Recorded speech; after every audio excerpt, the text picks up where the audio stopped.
Antes de mais, agradecer a suma gentileza do convite que me foi dirigido pelo José Magalhães, por intermédio do Instituto Prometeus. Obrigada. Prometeus, a quem eu agradeço a suma gentileza. É uma honra receber um convite destes. Estamos a falar de antigos alunos e, portanto, é uma satisfação para mim muito particular. Tenho o maior gosto em estar aqui e, de caminho, peço as minhas desculpas sentidas por não ter podido cumprir o programa tal como tinha sido. Não o fiz por motivos que me transcendem absolutamente. E, portanto, tenho muito gosto aqui estar e muito obrigada e desejo as melhores felicidades para esta iniciativa e todas as outras. É um gosto muito grande. Ora, o meu objeto de estudo, aquilo que eu proponho, tem a ver com a divulgação de práticas higiênicas nos finais do século XIX e inícios do século XX, associados a uma figura específica que, em princípio, não estaria propriamente muito... digamos que não estaríamos exatamente à espera de que, enfim, se dedicasse ao caso. Eu falo de João Mota Prego, que é agrónomo ilustre da terra portuguesa entre os finais do século XIX. A sua atividade profissional decorre sobretudo a partir de 1888. Estamos a falar de alguém que, depois de se formar em Lisboa, tem a oportunidade de, entre os anos de 1887, 88 até 1890, enfim, frequentar na Sorbonne um curso que é particularmente importante na sua carreira. Regressa a Lisboa, está associado ao Instituto Agrícola numa primeira fase e, em 1902, é nomeado para a Escola Agrícola de Santarém, onde se vai manter e tem um papel importantíssimo a divulgação daquilo que são as tendências mais modernas do desenvolvimento agrícola, nomeadamente nas áreas da produção de queijos, no desenvolvimento de azeites, na produção de fruta. Ora, João Mota Prego é alguém a quem não se conhece propriamente convicções políticas, é, todavia, alguém profundamente interessado nas dinâmicas públicas. E no final do século XIX, inícios do século XX, há de facto uma preocupação que é transversal à sociedade portuguesa, e eu falo do ponto de vista político, e esta transversalidade abarca monárquicos, republicanos, no que toca às dificuldades de uma sociedade cujas mazelas, cuja doença era particularmente associada à tuberculose, mas em que se evidenciavam as, dificuldades inerentes à subnutrição, à utilização, eventualmente abusiva de bebidas alcoólicas, que é, de resto, um debate que se trata não apenas no contexto português metropolitano, mas também no contexto português colonial. Ora, João Mota Prego, entre os anos de 1909 e 1913, vai constituir um contributo, e este contributo é um contributo sob a forma de literatura infanto-juvenil. Estamos a falar de obras que vêm perpetuar na memória e na utilização. Nós estamos a falar de obras que são publicadas entre o final da monarquia constitucional e os primeiros anos da Primeira República. A sua referência, todavia, vai manter-se durável no período do Estado Novo. Estamos a falar de obras que vêm a ser utilizadas, nomeadamente no âmbito das escolas primárias do Estado Novo, como forma de propiciar valores, valores cívicos e determinado tipo de valores. Elas, permitem-se, tendo em conta a natureza dos seus princípios, permitem-se a esta utilização. Ora, a primeira delas é o Pomar do Adrião. Nós estamos a falar de uma obra profusamente ilustrada, estamos a falar de obras que são manuais de economia rural e são obras que induzem a uma vida, a um enaltecimento da ruralidade.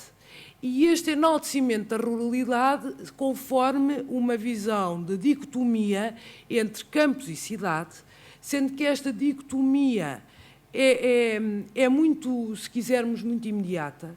Os campos são o sinal do paraíso tangível, são a vida higiênica, são a vida saudável, são a possibilidade de sobreviver sem doenças, independentemente da maior ou menor capacidade alimentar, é uma questão que já vamos desenvolver, e tem a ver com a higiene mental.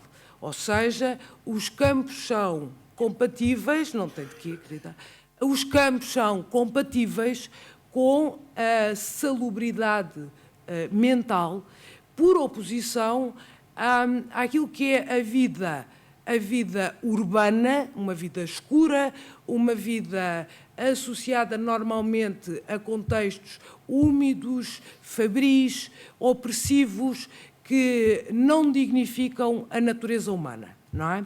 Ora, estas obras virão a ser largamente utilizadas no âmbito do Estado Novo. Às vezes, as premissas de Mota Prego chocam-nos um bocadinho, quando se diz que os meninos não precisam mais do que saber um bocadinho e depois a sua vida deve ser a terra, e nós percebemos que esta tendência é uma tendência que se abre num espaço alargado.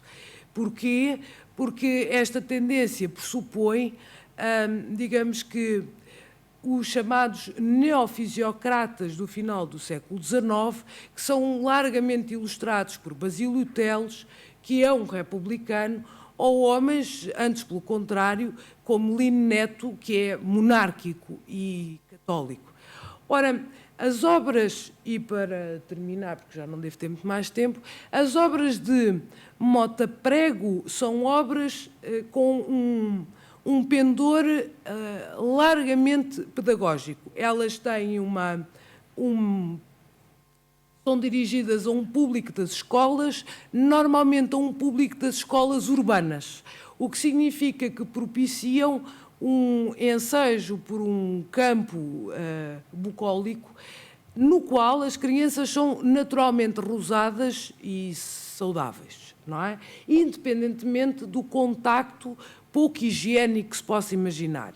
Por exemplo, no Pomar do Abarião nós temos a circunstância de uma criança ser amamentada por uma cabra, e isso não parece ser pouco higiênico, isso dá saúde.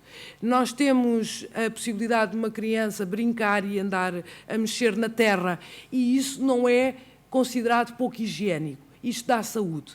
Mas, em compensação, nós estamos a falar de preocupações associadas à higiene mental.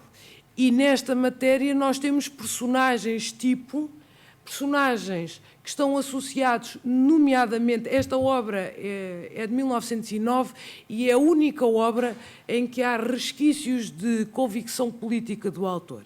Ora, a aristocracia está normalmente associada ao fenómeno da tuberculose, e não é por acaso que há há a identificação da tuberculose com alguém que está, a quem se associa melhores condições de vida. Ou seja, a tuberculose é uma chaga que corre no contexto urbano, independentemente das características maiores ou menores do poder de consumo dessa mesma pessoa. Ora, e a solução para esta tuberculose passa muito justamente pela retirada da saúde, para a retirada para o campo, onde se ganha naturalmente saúde. A mesma aristocracia está associada, neste contexto, à degenerescência mental.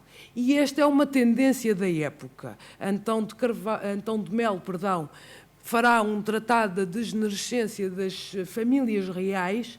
Estamos a falar, neste caso, um autor que é manifestamente republicano e em que há uma utilização, se pode dizer isto, política, uma utilização política daquilo que são as lógicas e os padrões clínicos na época. Em suma, tenho mais tempo? Mais 2. Em suma, esta vida é uma vida apresentada aos jovens, é uma vida que permite uma longevidade apreciável. Nos campos, como diz Mota Prego, morre-se de velho, seja lá o que isso for, morre-se de velho ou morre-se de desastres. Não se morre de doença. E não se morre de doença, entre outras coisas, por causa do recurso moderado à proteína animal. E, portanto, temos uma nova faceta associada a isto e que tem a ver não apenas com as condições ambientais, mas também com a boa alimentação que se pratica. Ora, eu gostaria de concluir dando notícia de que estas obras são obras que foram bem aceitos pelos republicanos, ainda que a sua circulação tenha vindo a ser, digamos que, moderada a partir de 1912. O autor, de resto, passará o resto da sua vida profissional em um relativo limbo de esquecimento e vem a falecer, ele nasce em 1859 em Guimarães, virá a falecer em 1931 e é tratado pelos seus congéneres agrónomos e não só, como o agrónomo apóstolo, ou seja, alguém que se entregou a vida toda a divulgar, digamos que, os benefícios largos da grande agricultura e do bem que a agricultura podia fazer ao país, numa lógica também social e também de saúde, não apenas do ponto de vista económico. Muito obrigada pela vossa atenção.